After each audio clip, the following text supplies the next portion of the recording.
Balik lagi sama gua, pernah nggak sih lu ngelihat seseorang atau siapapun lah, entah temen atau siapapun di sekitar lu gitu, atau orang lain bahkan yang tapi lu memperhatikan banget gitu, yang berjaya banget, dia tuh mapan segala macem lah, pokoknya dia termasuk orang-orang yang terpandang gitu.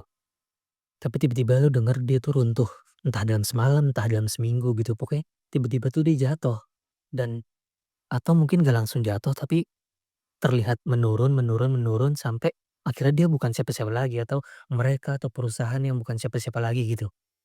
Ini bukan ngomongin siapa-siapa atau menyindir siapa-siapa ya, maksud gue tuh siapapun itulah gitu.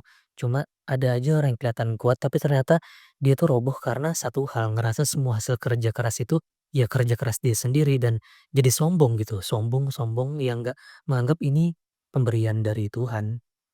Padahal suka nggak suka semua yang kita punya itu sebenarnya ya cuma titipan. Sebagai manusia itu memang mau nggak mau kita tuh harus rendah hati gitu, harus punya hati yang besar sih. Ya walaupun kita belum mampu ya, karena sebenarnya itu ya dengan kita seperti itu tuh keajaiban tuh akan hadir gitu. Dan kalau emang bener-bener belum bisa ya minimal jujur aja lah sama diri sendiri bahwa ya kita ini belum bisa untuk rendah hati gitu. Tapi ya nggak perlu diomongin ke siapapun. Karena gue pernah bener-bener dengar dari seseorang yang dia bilang bahwa dia mengetahui bahwa ada orang yang udah kerja keras, udah ngelakuin semuanya, bener-bener semuanya karena dia tuh pengen gitu, kaya, dia pengen mapan, tapi entah kenapa dia tuh udah berusaha kerja keras tapi tetap mati miskin. Bahkan utangnya belum kebayar, sorry banget. Dan sebenarnya pelajarannya adalah apalagi apalagi kalau kita kita sebagai orang beriman ya, ya kita tahu bahwa semuanya itu emang pada akhirnya ya Allah lagi gitu. Ya semua tuh ketetapan Allah aja. Kalau dia mau kasih, kita tuh bakal dapet, entah gimana caranya, susah ataupun sulit gitu. Kalau dia mau tahan, mau gimana pun kita tuh ya nggak bakal bisa sebenarnya. Cuma kan ya misteri aja, apakah kita akan dapat atau enggak kan.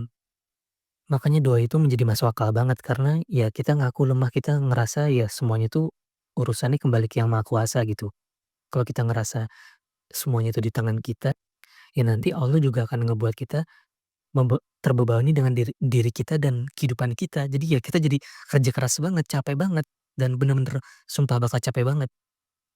Jadi sebenarnya pelajarannya adalah doa, lakuin yang sebisa mungkin, seminimal mungkin apa yang bisa lo lakuin, sesederhana apapun lakuin aja. Yakin sisanya diurus sama Tuhan gitu, sama Allah. Dan hasilnya pasti memuaskan.